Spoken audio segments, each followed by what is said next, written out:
نحمده ونصلي على رسوله الكريم اما بعد فاعوذ بالله من الشيطان الرجيم بسم الله الرحمن الرحيم رب اشرح لي صدري ويسر لي امري واحلل عقدة من لساني يفقهوا قولي. معزز خواتین، السلام علیکم ورحمۃ اللہ وبرکاتہ. ہمارا آج کا موضوع محرم الحرام کے بارے میں ہے. محرم الحرام اسلامی کیلنڈر کا پہلا مہینہ ہے. محرم کا لفظی معنی ہے حرمت والا. سال میں کل 12 مہینے ہوتے ہیں. مہینوں کی یہ تعداد اللہ تعالیٰ کی مقرر کردہ ہے. اسلامی کیلنڈر کے مہینے اور اسلامی سال انسانوں کا بنایا ہوا نہیں ہے. قرآن پاک میں آتا ہے ان عدت الشہور عند اللہ 12 شہرا فی کتاب اللہ یوم خلق السماوات والارض منها 4 حرم ذلك الدین القیم فلا تظلموا فیہن انفسکم وقاتلوا المشرکین کافۃ کما یقاتلونکم کافۃ وَاعْلَمُوا أَنَّ اللَّهَ مَعَ الْمُتَّقِينَ.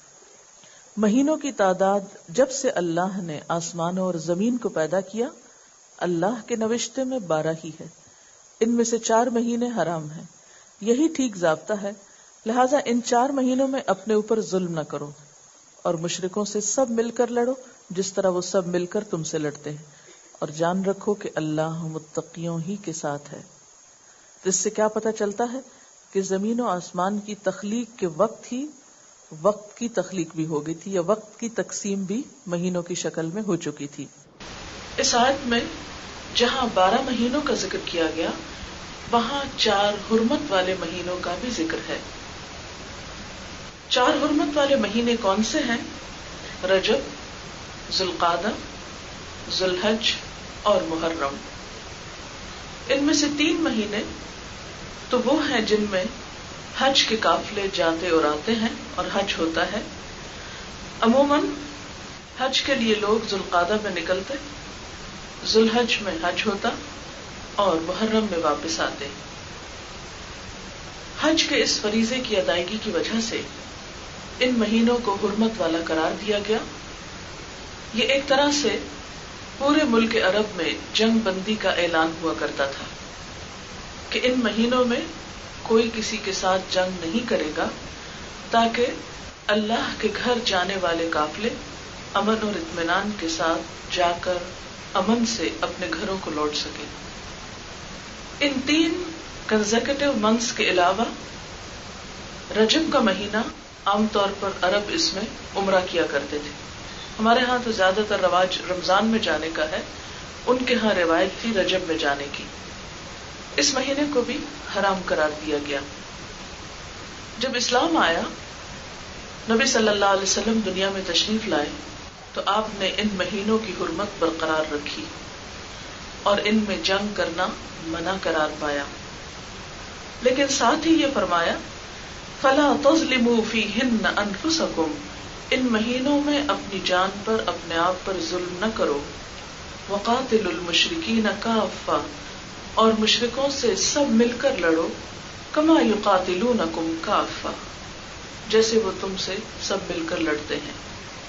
اشارہ ہے اس بات کی طرف کہ اگر تمہارا دشمن اس مہینے میں تم پر چڑھائی کرے تو تم بھی جواباً حملہ کر سکتے ہو. عام طور پر تو جنگ کی اجازت نہیں تھی، لیکن اگر کوئی تم پر جنگ مسلط کرتا ہے تو پھر یہ نہ دیکھو کہ یہ حرام مہینے ہیں یا حرمت والی جگہ ہے.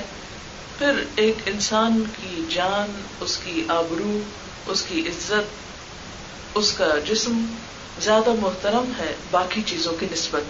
جیسا کہ نبی صلی اللہ علیہ وسلم نے حجۃ الوداع کے موقع پہ فرمایا، لوگوں یہ کون سی جگہ ہے، لوگوں یہ کون سا مہینہ ہے، لوگوں یہ کون سا دن ہے.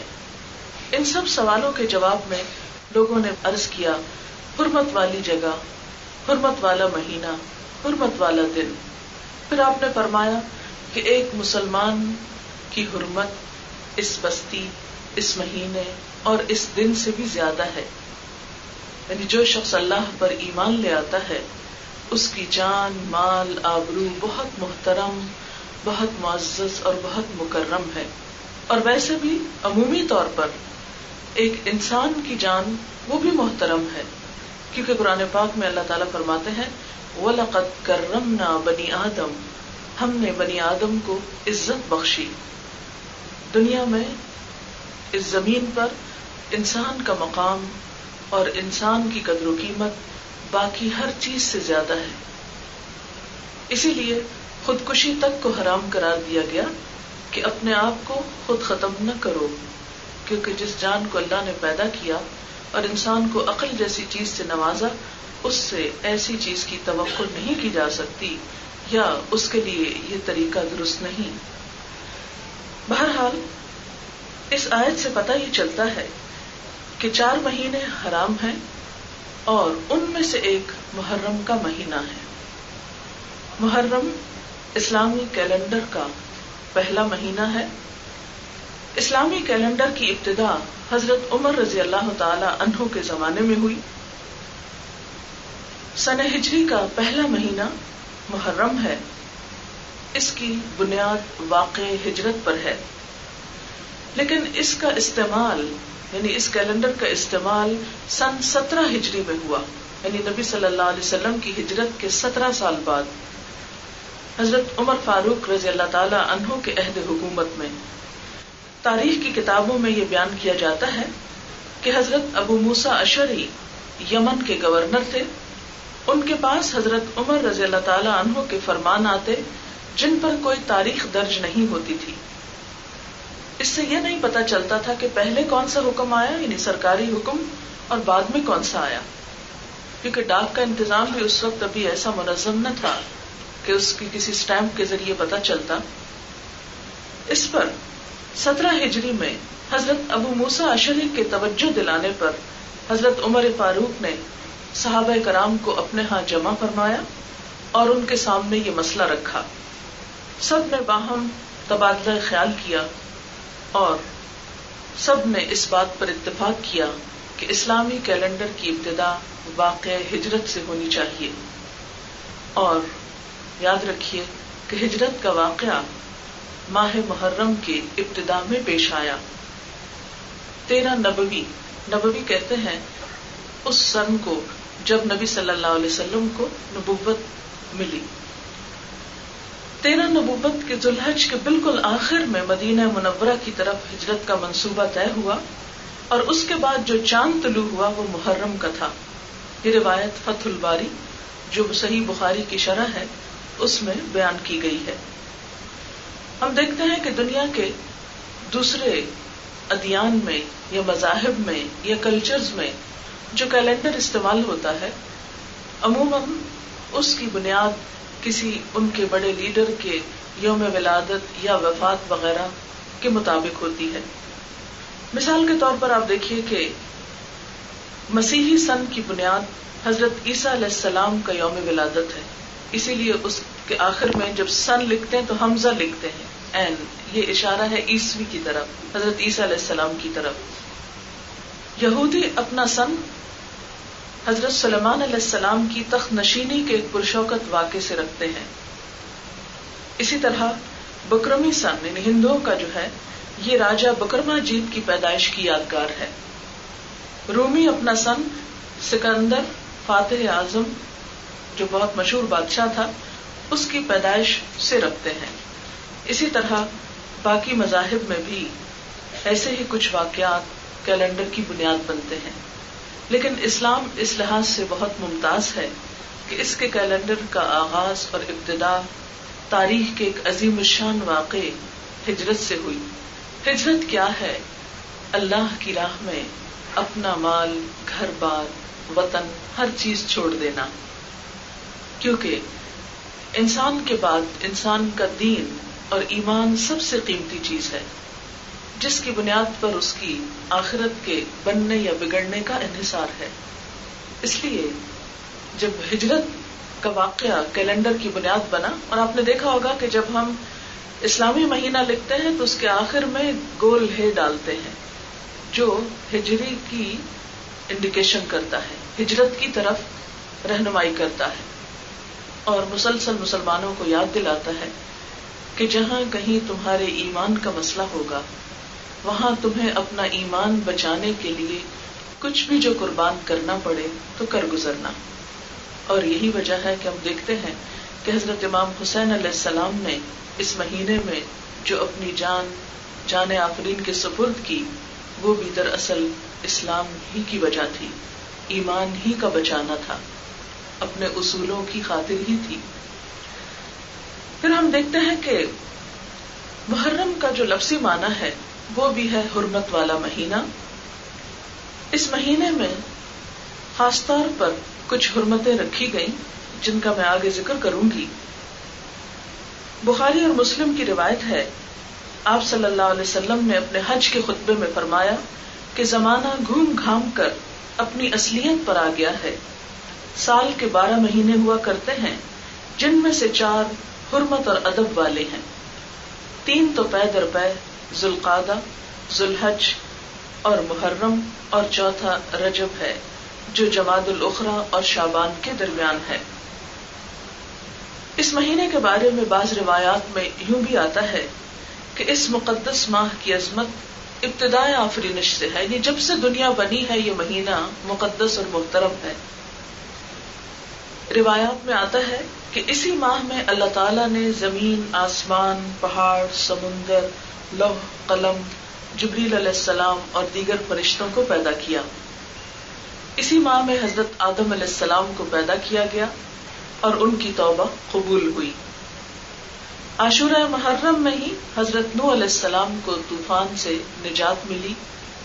اسی ماہ میں حضرت ابراہیم علیہ السلام پیدا ہوئے اور اسی ماہ میں ان کو جب آگ میں پھینکا گیا تو آگ ان کے لیے گلزار بن گئی، باغ بن گئی. اسی مہینے میں موسیٰ علیہ السلام کو فرعون کے ظلم و ستم سے نجات ملی، فرعون غرق ہوا. حضرت یونس علیہ السلام کے مچھلی کے پیٹ سے نکلنے کے واقعے کو بھی ماہ محرم ہی میں بتایا جاتا ہے. حضرت ادریس علیہ السلام اسی مہینے مقام علیہ تک اٹھائے گئے. حضرت ایوب علیہ السلام کے شفا یاب ہونے کا مہینہ بھی یہی بتایا جاتا ہے جب انہوں نے ایک طویل کئی سال پر محیط بیماری کاٹی. حضرت داؤد علیہ السلام کی توبہ بھی اسی ماہ میں قبول ہوئی.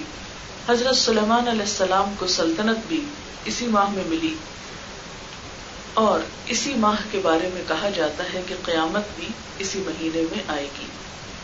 یہ ایک روایت کا ملخص ہے جو غنیت الطالبین سے لی گئی ہے.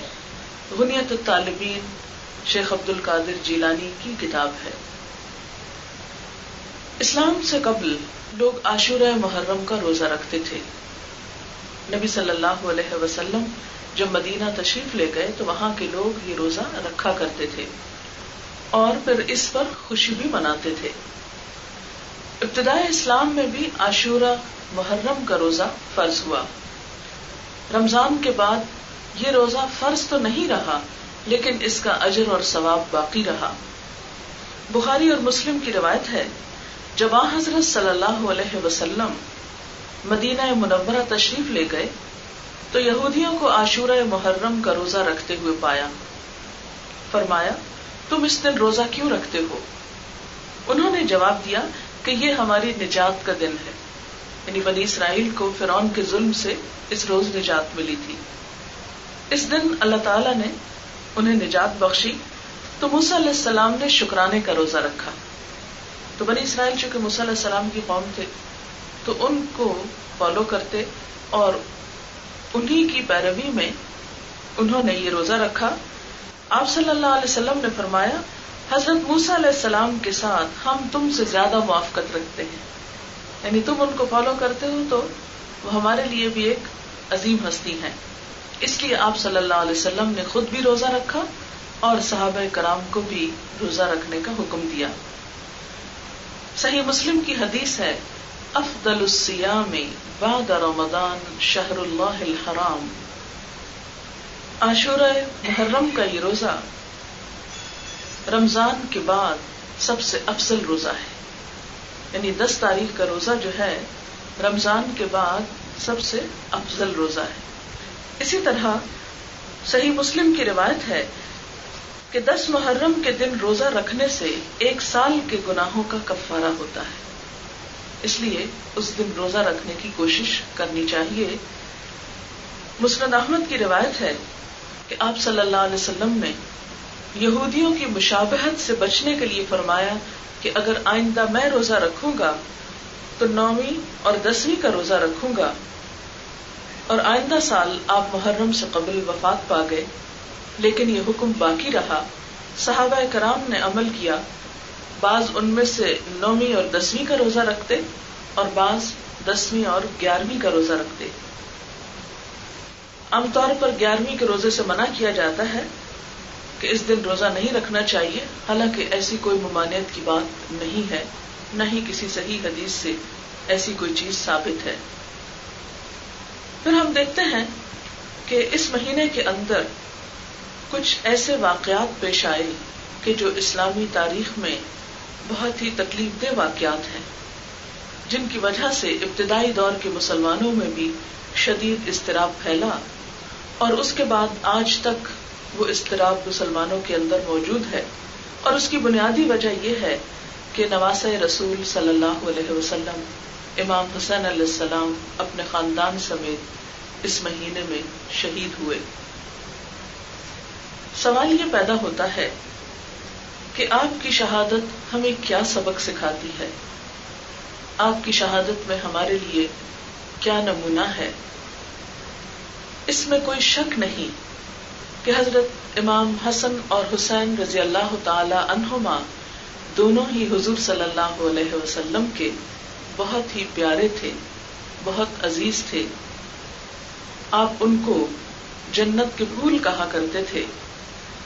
حضور صلی اللہ علیہ وسلم جب مسجد نبوی میں نماز کی امامت کرایا کرتے، اور اگر کبھی ان میں سے کوئی ایک آپ کی پشت پر بیٹھ جاتا، جیسے عام طور پہ بچوں کی عادت ہوتی ہے کہ سجدے میں جاتے ہوئے وہ انجوائے کرتے ہیں پیٹھ پہ بیٹھنے کو، تو آپ صلی اللہ علیہ وسلم اس وقت تک سجدے سے سر نہ اٹھاتے جب تک کہ وہ بچے خود اپنی مرضی سے اٹھ نہ جاتے. حالانکہ آپ کے پیچھے لوگوں کی ایک بڑی تعداد ہوتی جو نماز پڑھ رہی ہوتی تھی، اور وہ سب بھی آپ کے سر مبارک اٹھانے کا انتظار کیا کرتے تھے. اس سے پتہ چلتا ہے کہ نبی صلی اللہ علیہ وسلم کو ان سے کتنی محبت تھی. حضرت فاطمہ رضی اللہ تعالی عنہا کی محبت بھی کوئی ڈھکی چھپی بات نہیں. آپ جب حضور صلی اللہ علیہ وسلم کے گھر تشریف لاتی تو آپ کھڑے ہو کر ان کا استقبال فرماتے، ان کی پیشانی چوم لیتے، اور آپ صلی اللہ علیہ وسلم نے ان کو اپنے دنیا سے جانے کے بعد سب سے پہلے آ کر ملاقات کی بشارت دی، جو سچ ثابت ہوئی. اس سانحے میں جو بھی ظلم و ستم ہوا وہ بھی تاریخ کی مختلف روایات میں ہمارے سامنے ہے. ہم ہر سال اس کا تذکرہ پڑھتے ہیں، سنتے ہیں، لیکن بات یہ ہے کہ یہ سارے واقعات ہمارے لیے ایک بڑا گہرا سبق رکھتے ہیں. اور وہ سبق کیا ہے کہ اسلام کی راہ میں، دین کی راہ میں کوئی بھی چیز جو قربان کرنی پڑے اس کی قربانی سے گریز نہ کیا جائے. اگر سر کٹانا پڑے تو وہ بھی خوشی سے دیا جائے. پھر آپ دیکھیے کہ حضرت امام حسین کا مقابلہ دشمنوں سے نہیں تھا، یعنی کافروں سے نہیں تھا، مسلمانوں سے ہی تھا.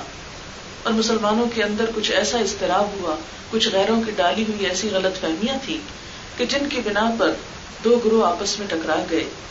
تو اس سے کیا پتہ چلتا ہے کہ اگر دین کے راستے پر چلنے میں اپنے مسلمان بھی رکاوٹ بنے تو ان کی رکاوٹ کو بھی قبول نہیں کرنا چاہیے.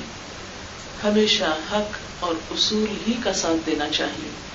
آج ہم اپنے معاشرے میں دیکھتے ہیں کہ اگر ہمارے اپنے ہی گھر کے اندر ہمارے بہن بھائی یا ہمارے شوہر ہمارے کسی دینی عمل کو پسند نہ کریں تو ہم فوراً ہی ہار مان بیٹھتے ہیں. آج تو بلکہ حال یہ ہو گیا ہے کہ اسلام پر عمل کرنے میں سب سے پہلی مخالفت گھروں سے ہی شروع ہوتی ہے.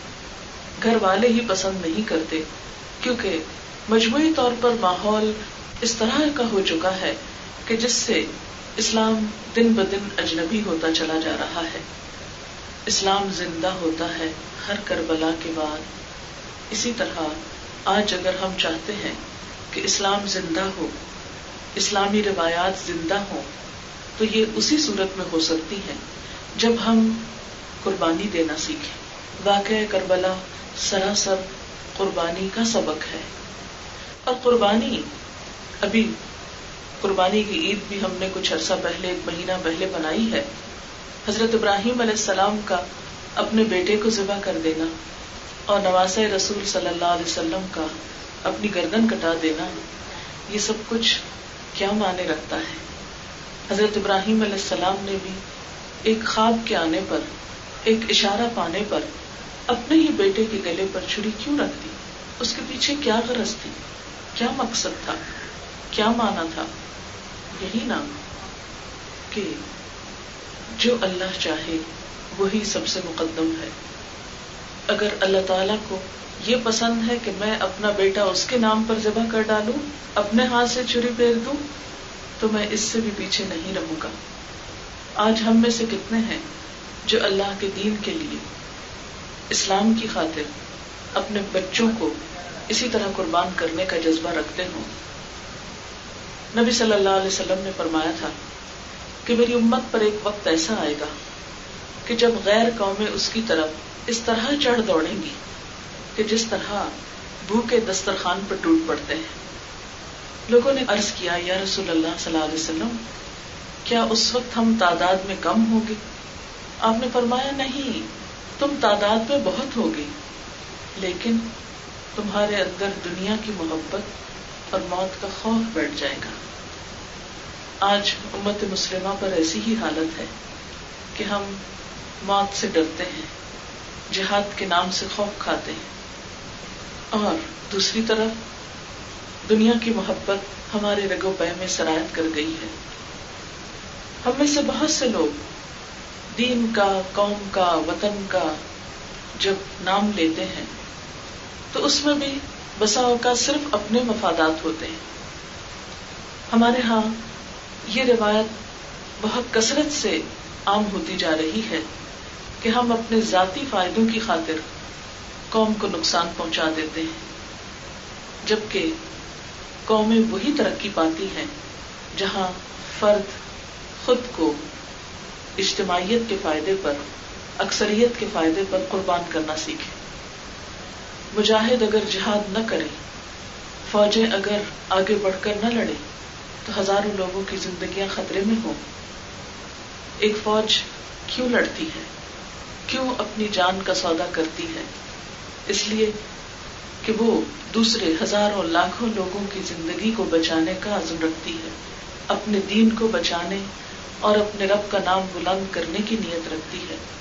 اور اگر یہ مقاصد سامنے سے ہٹ جائیں اور انسان ایک اللہ کی راہ میں لڑنے والا، ایک فوج میں شریک ہونے والا، اگر خود کو بچانے لگے اور میدان جنگ سے بھاگنے لگے اور اپنی جان کو پیارا رکھے، تو پھر ہزاروں لوگوں کی جانیں نہیں بچ سکتی. جتنی دفعہ بھی جنگ ہوئی اور جب بھی پاک فوج نے مختلف محاذوں پر قربانیاں کی، اور خاص طور پر 65 کی وار سب کے سامنے ہے، تو آپ دیکھیں کہ کچھ لوگوں نے اپنی جانوں کی قربانی کر کے باقی قوم کو بچایا. یہ جذبہ جب تک کسی قوم کے اندر زندہ ہو کہ انسان اصولوں کی خاطر، اپنے دین کی خاطر، ایمان کی خاطر بڑی سے بڑی قربانی کر سکتا ہو، تو ایسی قومیں ناقابل تسخیر ہوتی ہیں.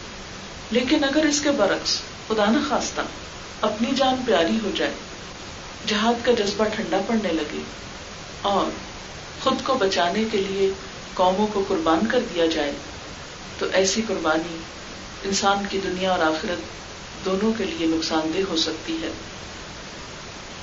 محرم کا لفظ حرمت والا ہے، حرمت والے سے نکلا ہے. آج آپ دیکھیے کہ اس مہینے میں ہم کون سے نیکی کے ایسے کام ہیں کہ جو کرنے کا عزم رکھتے ہوں. کتنی حرمتیں ہیں جو ہمارے معاشرے میں پامال ہو رہی ہیں اور ہم ان حرمتوں کا لحاظ رکھتے ہوں. ہم سب کو اس بات پر سوچنا ہوگا، غور کرنا ہوگا. ہمارے معاشرے میں لوگوں کے باہمی تعلقات، ان میں جان کی حرمت، مال کی حرمت اور عزت و آبرو کی حرمت ہر مسلمان کے لیے دوسرے مسلمان پر حق ہے. اگر ہم ان تینوں کا باری باری جائزہ لیں اور اس حرمت والے مہینے کے اعمال میں، کیونکہ نیا سال شروع ہو رہا ہے اور نئے سال کے آغاز میں اگر انسان کچھ اچھی باتوں کا عزم اور ارادہ کرتا ہے خود کو سنوارنے کے لیے، انفرادی طور پر بھی اور اجتماعی طور پر بھی، تو یہ قدم بقدم انسان کا ترقی کی طرف بڑھتا ہے.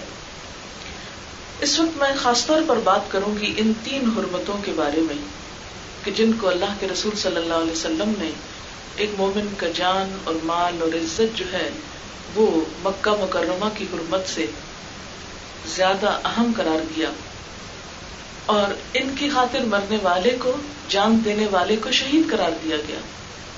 جو اپنی جان بچاتے ہوئے، جو اپنا مال بچاتے ہوئے، جو اپنی عزت بچاتے ہوئے قتل ہو جائے، مار دیا جائے، وہ شہادت کا رتبہ پاتا ہے. اس سے پتہ چلتا ہے کہ ان چیزوں کی حفاظت کتنی ضروری ہے.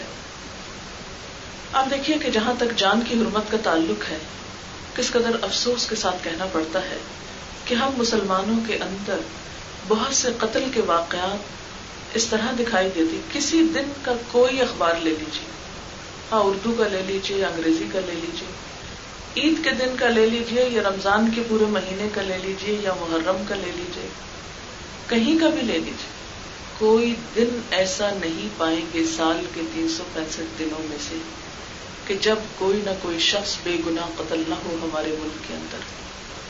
ہم نے یہ ملک اسلام کے نام پر لیا تھا، لیکن یہاں مسلمان کی جان ہی محفوظ نہیں.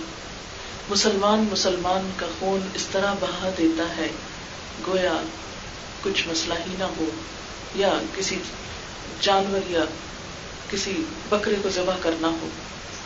وہ بھی انسان کسی موقع اور کسی فائدے اور کسی ضرورت کے لیے کرتا ہے، لیکن انسان کو مار کر انسان کیا حاصل کرتا ہے؟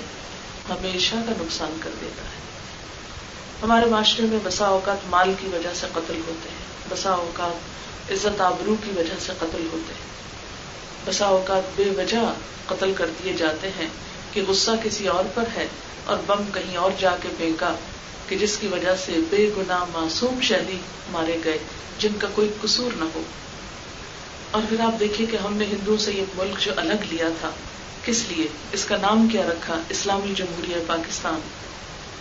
پھر ہمارے اعمال انسانی حرمت اور انسانی جان کی حرمت کے بارے میں اتنے غیر ذمہ دارانہ کیوں ہیں؟ آخر اس کی وجہ کیا ہے؟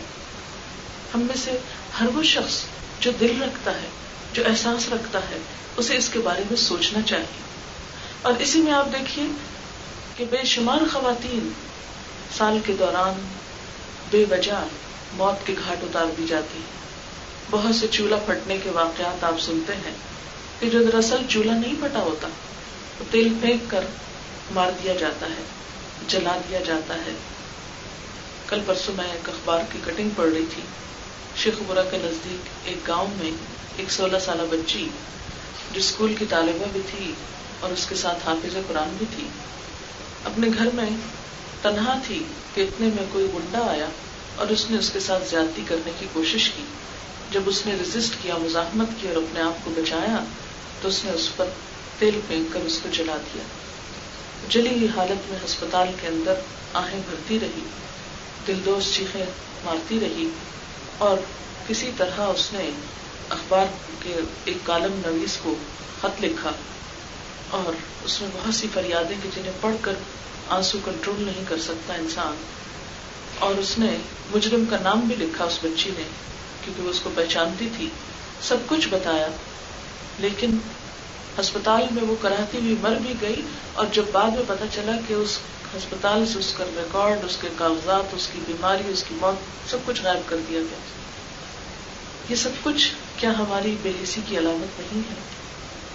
انسان تو جانوروں سے بھی گر گیا کہ جب وہ اس قسم کی حرکات کرتا ہے.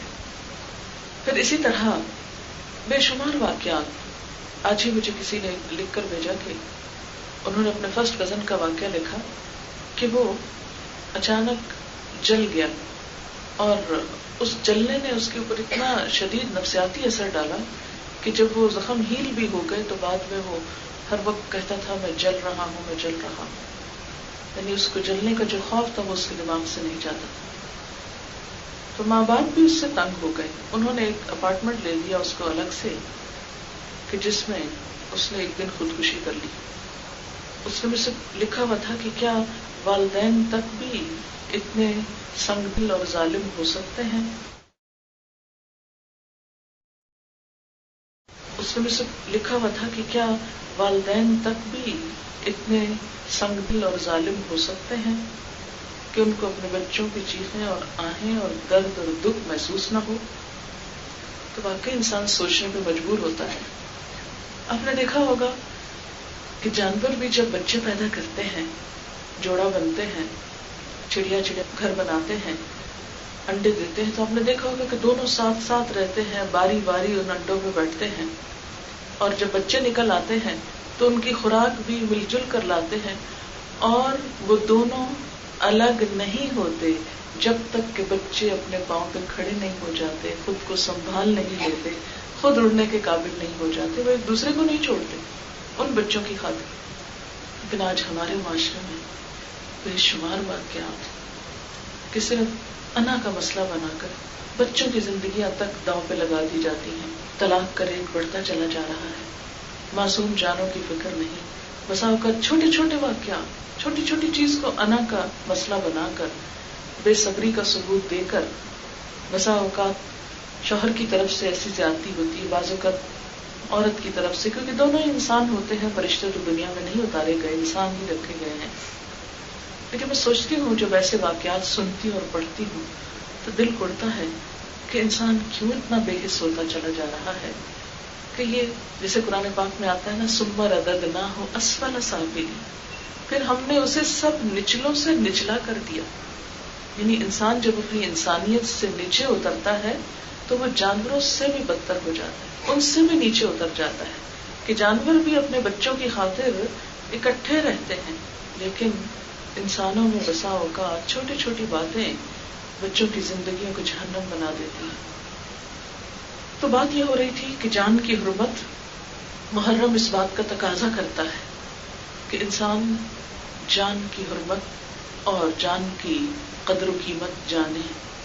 جان کے بعد دوسرے کے مال کی قدر و قیمت، دوسرے کی مال کی حفاظت، کیونکہ مال کی حفاظت یہ بھی ضروری ہے. اور کسی کا مال ہم پہ حرام ہے اور اس کی حرمت آپ صلی اللہ علیہ وسلم نے بہت تاکید کے ساتھ بتائی. حتیٰ کہ اسلام میں چوری کرنے والے کا ہاتھ کاٹنے کا حکم ہے کہ ہاتھ کاٹ دیا جائے جو چوری کرے، خواہ وہ مرد ہو یا عورت ہو. پھر اسی طرح ہم دیکھتے ہیں کہ عزت و آبرو کی حرمت جو سب سے سستی ہو کر رہ گئی ہے. ایک مسلمان دوسرے مسلمان کا جب مذاق اڑاتا ہے تو وہ اس کی عزت و آبرو پر حملہ آور ہوتا ہے. کسی کا مذاق اڑانا، کسی کے برے نام رکھنا، یہ دوسرے کی عزت کو پامال کرنا ہے. مومن کی پہچان کیا بتائی گئی؟ نبی صلی اللہ علیہ وسلم نے فرمایا، المسلم من سلم المسلمون من لسانہ ویدہ. مسلمان تو وہ ہوتا ہے جس کے ہاتھ اور زبان سے دوسرے مسلمان محفوظ رہیں. یعنی مسلم ہونے کا سرٹیفکیٹ تو اس کو ملتا ہے کہ جس کی زبان سے کسی کو تکلیف نہ پہنچے اور جس کے ہاتھ سے کسی کو تکلیف نہ پہنچے. پھر آپ صلی اللہ علیہ وسلم نے کیا فرمایا کہ تم میں سے کوئی شخص مومن نہیں ہو سکتا جب تک کہ وہ اپنے مومن بھائی کے لیے وہ نہ چاہے جو وہ اپنے لیے چاہتا ہے. کیا ہم اپنے لیے چاہتے ہیں کہ کوئی ہمارا مذاق اڑائے؟ کیا ہم اپنے لیے چاہتے ہیں کہ کوئی ہم کو برے نام سے یاد کرے؟ کیا ہم اپنے لیے چاہتے ہیں کہ کوئی ہم پہ ہنسے؟ ہم چاہتے ہیں کہ کوئی ہماری بے عزتی کرے؟ ہم چاہتے ہیں کہ کوئی ہمیں بھری محفلوں میں رسوا کرے؟ اپنے لیے ہم کبھی نہیں چاہیں گے. لیکن ایسا کیوں ہے کہ ہم دوسروں کی عزت و حرمت کا لحاظ اور پاس نہیں رکھتے؟ غیبت کیوں حرام کی گئی؟ بہتان لگانا، الزام لگانا کیوں حرام قرار پایا؟ غیبت کو زنا سے بدترین بتایا گیا. یعنی زنا کو سب برا کہتے ہیں، آپ صلی اللہ علیہ وسلم نے غیبت کو اس سے بھی بڑی برائی قرار دیا. لیکن بہت سے لوگ جو بظاہر پاک دامن کہلاتے ہیں، لیکن اس بات کا لحاظ نہیں رکھتے کہ وہ اپنی نجی مجلسوں میں بیٹھ کر، اپنے کلوز سرکلز میں بیٹھ کر کس کس کا مذاق اڑاتے ہیں، کس کس کی برائی کرتے ہیں، کس کس کو بے وجہ تنقید کا نشانہ بناتے ہیں. نبی صلی اللہ علیہ وسلم سے جب غیبت کی تعریف پوچھی گئی کہ غیبت کیا ہوتی ہے تو آپ نے فرمایا ذکرک اخاک بما یکرہ، تمہارا اپنے بھائی کا ذکر اس انداز میں کرنا کہ وہ سنے تو ناپسند کرے، جو اس کو اچھا نہ لگے. بسا اوقات ہم کسی کے سامنے تو بہت خوش آمد کریں، بہت اچھی طرح آپا کہہ کے پکاریں گے، باجی کہیں گے، کچھ اور بولیں گے، لیکن پیچھے اس انداز سے نام لیتے ہیں کہ اگر وہی شخص سنے تو دوبارہ ہماری شکل نہ دیکھے.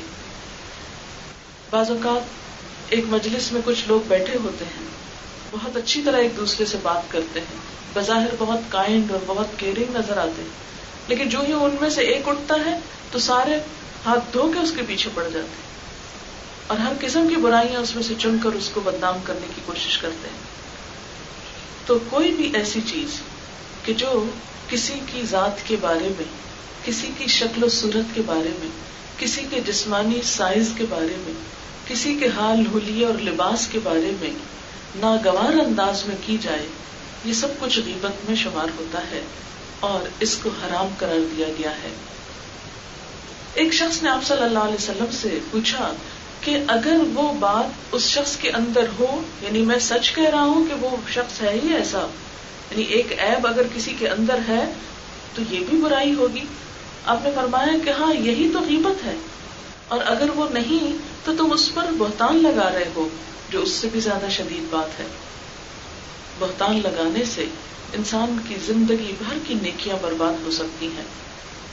نبی صلی اللہ علیہ وسلم نے فرمایا کسی شخص کے جھوٹا ہونے کے لیے اتنا ہی کافی ہے کہ وہ ہر سنی سنائی بات کو آگے بیان کر دے. اگر کسی کے بارے میں کوئی بات سنی ہے تو بغیر تحقیق کے آگے کرنی شروع کر دے اور اس کو اس طرح بیان کرے گویا کہ وہ واقعہ بالکل سچ ہے. پھر اسی طرح قرآن پاک میں ہمیں یہ تعلیم دی گئی کہ یا ایھا الذین آمنوا اذا جاءکم فاسق بنبأ فتبینوا ان تصیبوا قوما بجہالۃ فتصبحوا علی ما فعلتم نادمین. اے لوگو جو ایمان لائے ہو، جب کوئی فاسق تمہارے پاس کوئی خبر لے کر آئے تو اس کی تحقیق کر لیا کرو، کہیں ایسا نہ ہو کہ لا علمی میں تم کسی قوم پر جا پڑو، حملہ آور ہو جاؤ، پھر اپنے کیے پہ تم پشیمان ہو. یعنی کوئی ایسی بات اس وقت تک زبان سے نہیں نکالنی چاہیے، کسی کے خلاف ایسی کوئی کارروائی نہیں کرنی چاہیے کہ جب تک انسان اس کی تحقیق نہ کر لے، اور خاص طور پر ایسی بات کہ جس سے کسی پر الزام آ رہا ہو. مثلا آپ کے پاس کوئی شخص آیا، اس نے کسی کے بارے میں کوئی ناروا بات کی. مثلا ناروا باتوں میں کیا، تم جانتے ہو فلاں شخص اتنا بڑا غبن کر گیا. کہتے اچھا کر گیا، کوئی تحقیق نہیں کرتے، کچھ نہیں پوچھتے. اب کیا کرتے ہیں، کسی اور کو ٹیلی فون کھٹکا دیتے ہیں، تو پتہ فلاں شخص نے ایسا غبن کر لیا، اور وہاں سے ایک تیسرے تک بات پہنچ جاتی اور حقیقت اس کی کچھ بھی نہیں ہوتی. ایسی باتوں میں عموماً لوگ بہت دلچسپیاں بھی لیتے ہیں اور بہت شوق سے سنتے ہیں اور بہت شوق سے سناتے ہیں، لیکن یہ نہیں جانتے کہ ایسی باتیں انسان کے اعمال کو ضائع کرنے والی، اور جس کے اوپر الزام تراشی ہو رہی ہے اتنی ساری نیکیاں اس تک منتقل کرانے کی کوشش ہے. اسی لیے کسی نے کہا تھا کہ اگر کبھی غیبت کرو تو اپنی ماں ہی کی کرنا، کیونکہ تمہاری نیکیوں کی سب سے زیادہ وہ محتاج ہے. غیبت کرنے سے انسان کی اپنی نیکیاں اس شخص کو مل جاتی ہیں جس کی انسان غیبت کرتا ہے، پیٹھ پیچھے جس کی برائی کرتا ہے، بیک بائٹنگ کرتا ہے. آپ دیکھیں انگریزی لفظ بیک بائٹنگ، یعنی پیچھے سے کاٹنا. اور اللہ تعالیٰ نے قرآن پاک میں اس کو فرمایا کہ ایحب احدکم ان یأکل لحم اخیہ میتا فکرہتموہ، کیا تم میں سے کوئی پسند کرتا ہے کہ اپنے مردہ بھائی کا گوشت کھائے؟ تم اس کو ناپسند کرو گے. بھائی مر جائے تو ہاتھ لگاتے ہوئے ڈر لگتا ہے کہ کہیں دکھ نہ جائے، کہاں یہ کہ انسان اس کو چھری کانٹوں سے اس کا گوشت کھانے لگے. مردے کو تو ہاتھ لگانا دوبر ہوتا ہے، کھانا کتنا ناگوار عمل. لیکن کسی کی غیر موجودگی میں اس کی برائیاں کرنا بھی ایسا ہی ہے گویا اسے چھریوں سے کاٹنا. اور کاٹ کھانا یا بمبوڑنا، کسی کی عزت پر ہاتھ ڈالنا ایسا ہی ہے گویا اس کو کاٹ کھانا. یہ ایک عمل کسی لاش کو کھانے کا کون کرتا ہے؟ عموماً وحشی جانور کرتے ہیں، مثلا کتے کرتے ہیں. اسی لیے ایک حدیث میں آتا ہے کہ قیامت کے دن دوسروں کی برائیاں کرنے والے، تانے دینے والے، عیب جوئی کرنے والے قیامت کے روز کتوں کی شکل میں اٹھائے جائیں گے. یعنی ہوں گے انسان لیکن ان کی شکلیں کتوں جیسی بن جائیں گی. کیوں؟ اس لیے کہ کتے یہ کام کرتے ہیں نا. کو مردار دیکھا تو اس کو کھانے لگ گئے، یہ نہ دیکھا کہ کس کا ہے. لیکن انسان جب اپنے ہی بہن بھائیوں، اپنے ہی رشتہ داروں، اپنے ہی دوستوں، اپنے ہی مسلمانوں کی برائیاں کرنے لگتا ہے تو یہ کس قدر ناگوار، ناپسندیدہ اور اللہ تعالیٰ کے ہاں ایک ایسا فعل ہے کہ جسے کسی قیمت پر بھی برداشت نہیں کیا جا سکتا. محرم حرام کیا گیا، لفظی معنی ہے محرم حرام کیا گیا. یعنی کیا حرام کیا گیا؟ کہ اس مہینے کے اندر گناہوں کو اپنے اوپر حرام سمجھو. یعنی سال کا آغاز ہو رہا ہے تو نئی منصوبہ بندی کرتا ہے انسان، نئی پلاننگ کرتا ہے. ہمارے یہاں تو چونکہ کیلنڈر استعمال نہیں ہوتا، آپ نے دیکھا کہ جنوری میں جیسے نئی ڈائریز آتی ہیں، نئی پلاننگ آتی ہے، نئے سال کی منصوبہ بندی ہوتی، یا فائنینشیل ایئر جو ہے ہمارا جولائی سے شروع ہوتا ہے تو اس میں وائنڈ اپ کرتے ہیں جون کے اینڈ میں، پھر جولائی سے نئے پلاننگ ہوتی ہے، نئے سال کا بجٹ بنتا ہے. بالکل اسی طرح محرم نئے سال کی نیکیوں میں پلاننگ کا مہینہ ہے کہ مجھے حرام کرنا ہے اپنے اوپر ان سب چیزوں کو جنہیں اللہ نے میرے اوپر حرام کر دیا ہے. محرم کا اصل پیغام یہ ہے. صرف اتنا کافی نہیں کہ اسلام کی راہ میں جان دینے والے شہیدوں کے اوپر ہم صرف غم کا اظہار کریں، اس لیے کہ وہ تو اپنے عظیم الشان منزلوں اور مقاصد اور مقامات تک پہنچ گئے. انہوں نے اپنی زندگی کو ایک بہترین کاز میں استعمال کیا. وہ اپنے عمل سے ہمارے لیے ایک نمونہ چھوڑ گئے کہ تم بھی اپنے رب کو راضی کرنے کے لیے، اپنے رب کو خوش کرنے کے لیے وہ کام کرنا کہ جس میں خواہ تمہاری جان کا ہی نقصان کیوں نہ ہو جائے. لیکن ہم اپنی زبان کو کنٹرول نہیں کر سکتے، ہم اپنے دل میں دوسروں کے بارے میں بدگمانی اور برے خیال لانے کو کنٹرول نہیں کر سکتے. تو جو شخص اپنے نفس کو کنٹرول نہیں کر سکتا وہ جان کہاں دے سکتا ہے. محرم حرام کیا گیا، حرمت والا. ہمیں ان حرمتوں کا لحاظ اور پاس کرنا ہے جو اللہ تعالیٰ نے ہمارے لیے مقرر کی ہیں. ان کاموں کو اختیار کرنا ہے جن کو اللہ تعالیٰ نے ہمارے لیے پسند کیا. چغلی جو دوسروں کو لڑانے کے لیے، فساد ڈالنے کے لیے، تعلقات کو بگاڑنے کے لیے، یہ بھی حرام کردہ چیزوں میں سے ایک چیز ہے. تو گویا کس کس چیز کو ہم نے اپنے اوپر حرام کرنا ہے. اور آج کی اس مجلس میں بھی اگر ہم اپنے گھر چھوڑ کر یہاں پر آ کر بیٹھے ہیں تو یہ بھی ایک رسم نہ ہو، ایک روایت نہ ہو اور محض ایک یادگار نہ ہو کہ ہم نے محرم کے مہینے میں ایک مجلس قائم کی. یہ بھی دراصل اس نیت کے ساتھ ہونی چاہیے کہ ہم یہاں سے اٹھیں تو اپنے لیے کوئی نہ کوئی عمل کی بات ضرور لے کر اٹھیں. اور اس میں اگر آج ہم یہی عہد کر لیں کہ میں آج سے ان سب کو معاف کرتی ہوں جنہوں نے میرے ساتھ کوئی زیادتی کی ہو. ایک بزرگ تھے، ان کے پاس صدقہ کرنے کو کچھ اور نہیں تھا. انہوں نے کہا تصدقت بعرضی، میں اپنی عرض، اپنی عزت کو صدقہ کرتا کہ آج تک اگر کسی نے میرا کوئی دل دکھایا، میرے خلاف کوئی بات کی، مجھے ستایا، میں ان سب کو معاف کر کے وہ صدقہ کرتا. یعنی اپنا بدلہ نہیں لیتا، بدلہ نہ لینے کا صدقہ کرتا. ہم بھی عہد کریں کہ اگر کسی نے ہمارے ساتھ زیادتی کی کبھی تو ہم بھی تو کسی کے ساتھ زیادتی کرنے والے ہو سکتے ہیں. یہ نہیں ہے کہ ہم معصوم فرشتے ہیں کہ ہم سے کبھی کسی کے ساتھ کوئی ناروا بات نہ ہوئی ہو.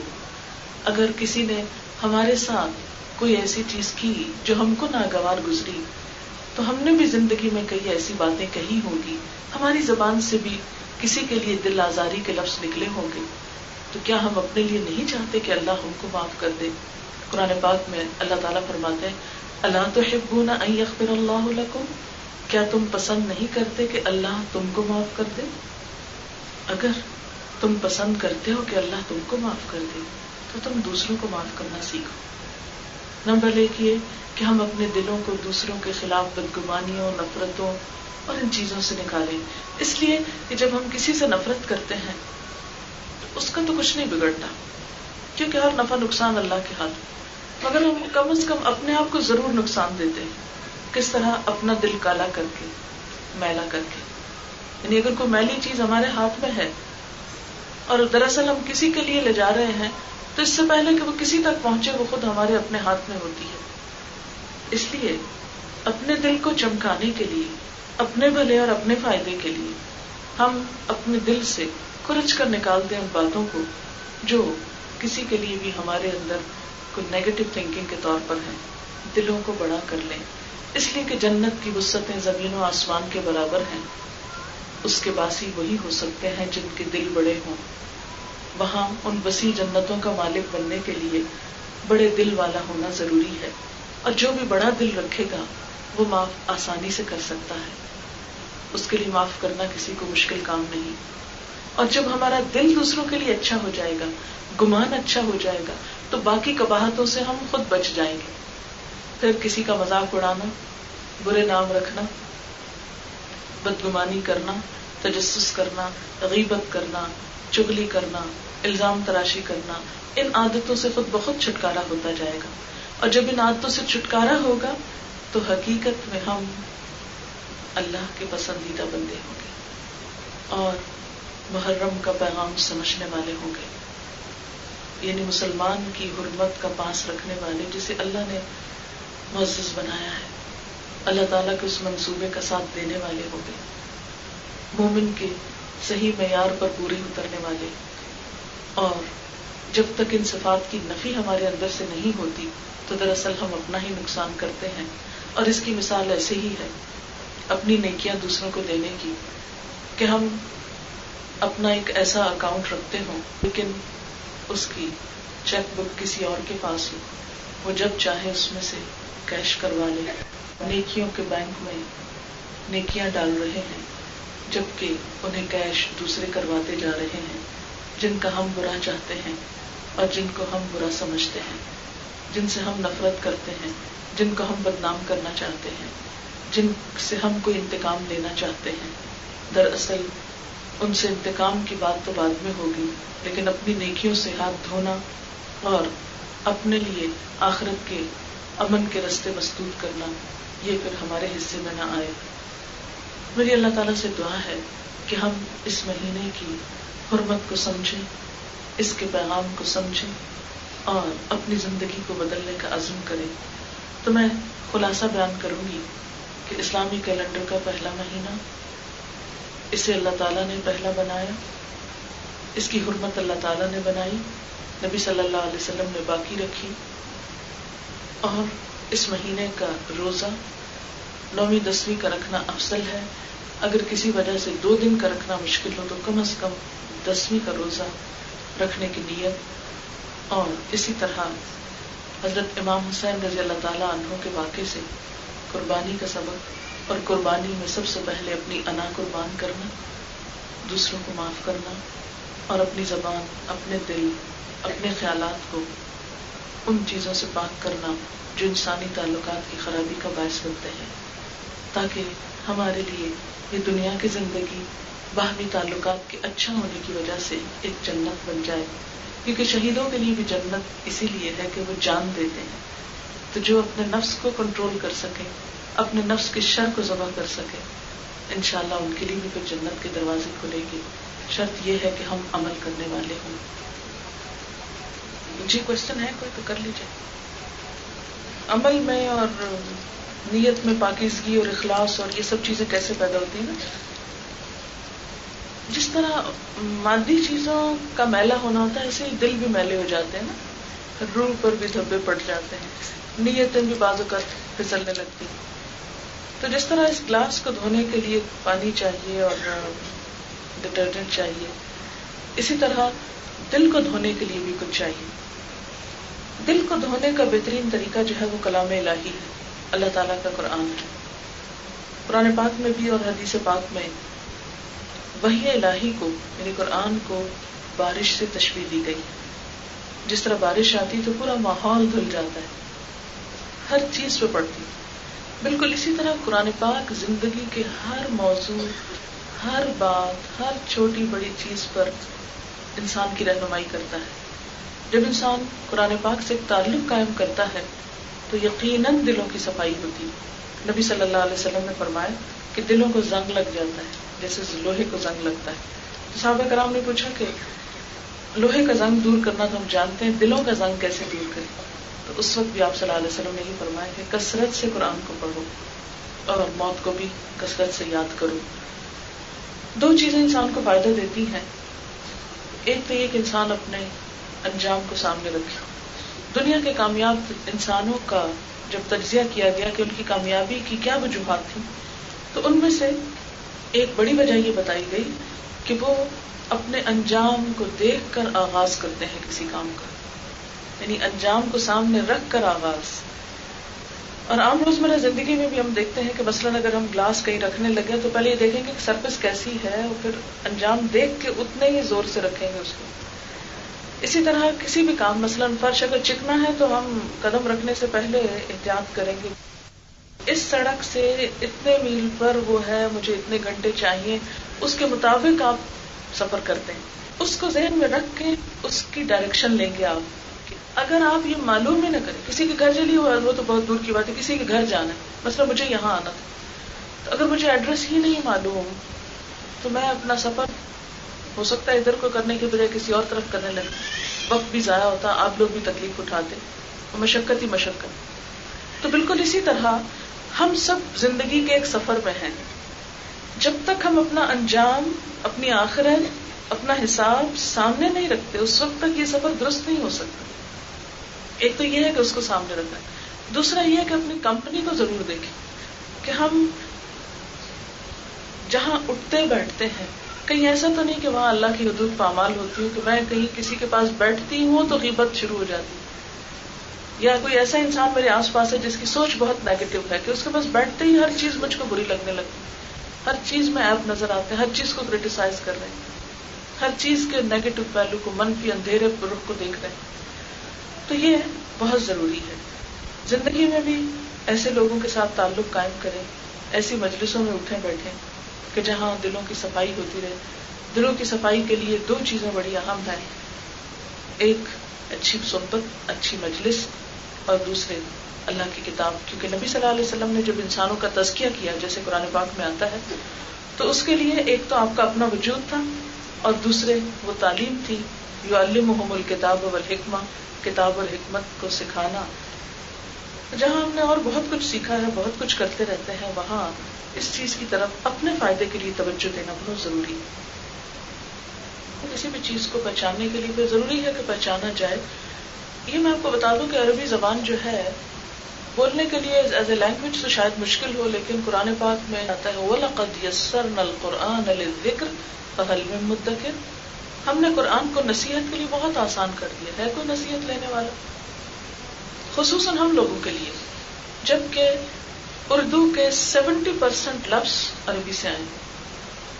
مثال کے طور پر سورۃ الفاتح کو لے لیجیے، الحمد للہ رب العالمین، اس میں ایک لفظ ہے حمد، ہم اردو میں استعمال کرتے ہیں. للہ اللہ استعمال کرتے، رب استعمال کرتے، العالمین استعمال کرتے، الرحمن الرحیم یہ دونوں لفظ میں ہم استعمال کرتے ہیں. مالک یوم الدین، مالک کا لفظ استعمال کرتے ہیں، یوم کا لفظ استعمال کرتے ہیں، الدین دین کا لفظ بھی استعمال کرتے ہیں، بس اس کے معنی جو ہے جزا، سزا یا بدلہ. دین کا لفظ 2-3 معنوں میں استعمال ہوتا ہے جس میں سے ایک معنی ہے.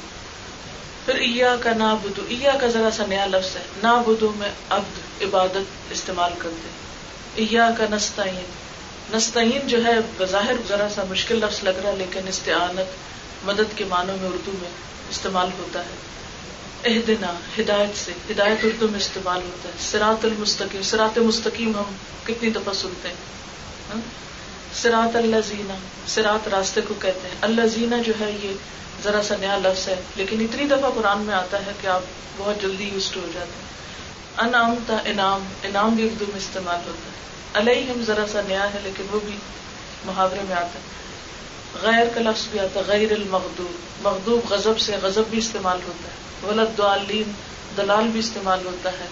ہاں تو آپ دیکھیں گے کہ اگر آپ تھوڑا سا بھی اس پہ کوشش اور محنت کریں تو یہ میرے کئی سالہ تجربے سے میں نے یہ بات دیکھی ہے کہ قرآن دنیا کی آسان ترین کتاب ہے جس کو ہم ذرا سی کوشش اور غور سے اگر ریلیٹ کریں اپنی لینگویج کے ساتھ بہت جلد پتہ چل جاتا ہے کس لفظ کا کتنا. اور دوسری بات یہ ہے کہ نعوذ باللہ ترجمے کرنے والوں نے آخر خدا کو جان دینی ہے.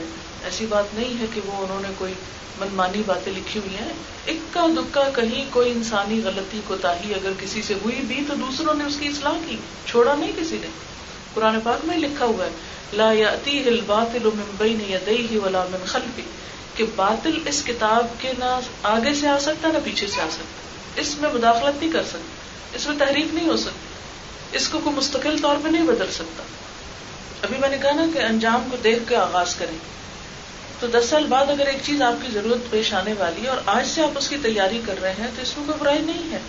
لیکن اگر کسی شخص کے پاس ہے ہی نہیں تو وہ روئے نہیں, مایوس نہیں, وہ ہر نیا دن ایک نئی زندگی لاتا ہے. اسے اپنے دل کو ڈھارس دینی چاہیے کہ اللہ تعالیٰ اس کے لیے سبب پیدا کرے گا. یعنی کبھی بھی انسان نیگیٹو سائڈ پہ نہ سوچے. لیکن اس کا یہ مطلب نہیں کہ جس کے پاس ہے وہ صرف اس لیے آج گنوا دے کہ کل کو دیکھیں گے. ضائع کرنا نہیں, کوشش کرنی چاہیے. پلاننگ سے منع نہیں کیا گیا. وآخر دعوانا ان الحمد للہ رب العالمین. سبحان اللہ والحمد للہ ولا الہ الا اللہ واللہ اکبر ولا حول ولا قوة الا باللہ العلی العظیم. اللہم صل علی محمد وعلى آل محمد كما صليت على إبراهيم وعلى آل إبراهيم إنك حميد مجيد. اللهم بارك على محمد وعلى آل محمد كما باركت على إبراهيم وعلى آل إبراهيم إنك حميد مجيد. ربنا آتنا في الدنيا حسنة وفي الآخرة حسنة وقنا عذاب النار.